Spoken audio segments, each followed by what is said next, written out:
ప్రేమించేటప్పుడు మాత్రం అందానికి ప్రాముఖ్యత ఇస్తున్నారు, వివాహ జీవితంలో కానీ సంసార జీవితంలో కానీ ఆ అందానికి ప్రాముఖ్యత ఇవ్వట్ల.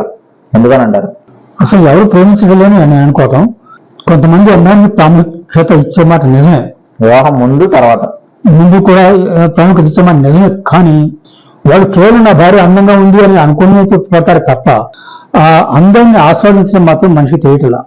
ఆడ మనిషికి తెలియట్లే, మగవాడికి తెలియట్లేదు. పైపెచ్చు అందంగా ఉన్న మనిషిని అసలు ఇంకా ఎక్కువగా ఏడిపిస్తున్నారు. భర్త అందంగా ఉంటే వీడు అందంగా ఉండా, వీడు అందంగా ఉండాలి అనుకుంటుంటా అని చెప్పి వాళ్ళు ఏడిపించడం, నానా మాట్లాడటం, నానా రకాలుగా హింసించడం. అట్నే భార్య కూడా అందంగా ఉంటే నేను పెద్ద అందరెత్తిన పొంగిపోతుందా అని చెప్పి అట్లా.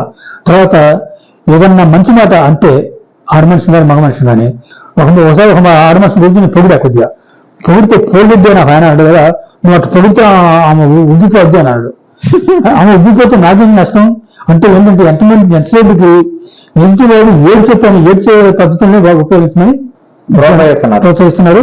జనం నష్టం కూడా అంతే.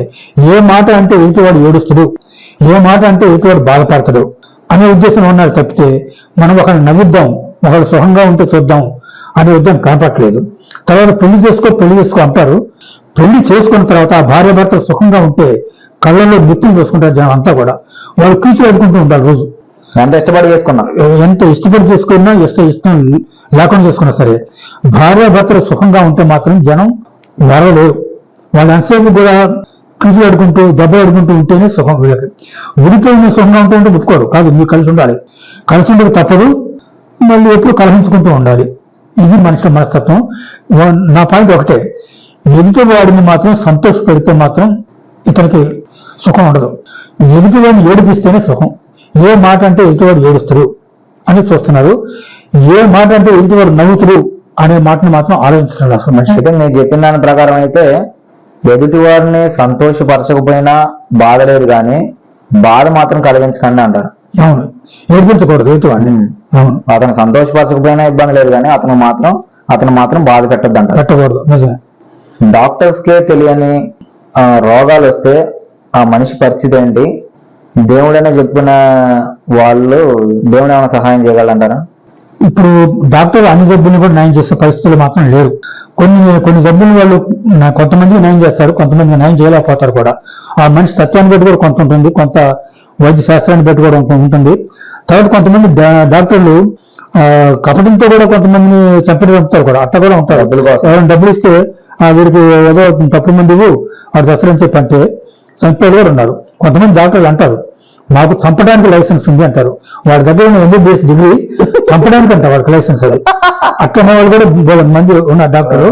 కానీ 99 డాక్టర్లు మాత్రం ఎంత దుర్మార్గులైనా సరే నిజాయితీగా బతుకుద్దామని చూస్తే వాళ్ళు కనపడ్డారు. కానీ మరీ ఎంత కుట్రబడిన వాళ్ళు ఎక్కడో వీటికి ఒకడు ఉంటాడు అనమాట, అంతకంటే ఎక్కువ ఉండరు.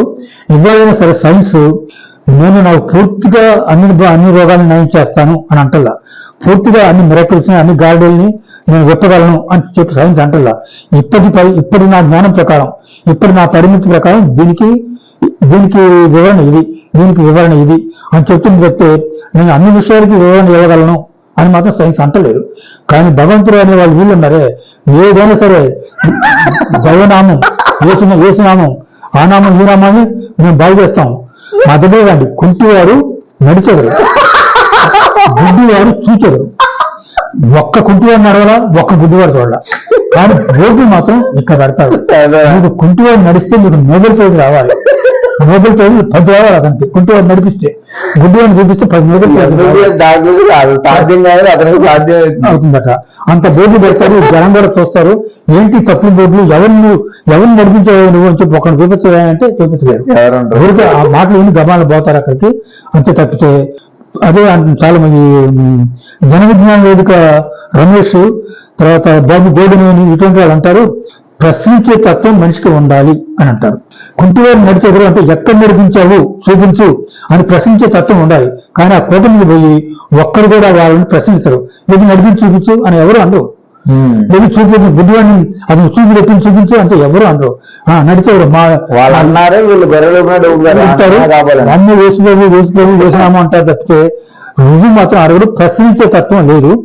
వీళ్ళు నాస్తికులు మాత్రం అంటారు నాస్తికుల లక్షణం ఏంటంటే ప్రశ్నించే తత్వం. హేతువాదుల లక్షణం ప్రశ్నించే తత్వం. ఫలాంది అంటే ఇది ఎలా జరిగింది, దీనికి కారణం ఏంటి, దీని రుజువు ఏంటి అని ప్రశ్నిస్తారనమాట.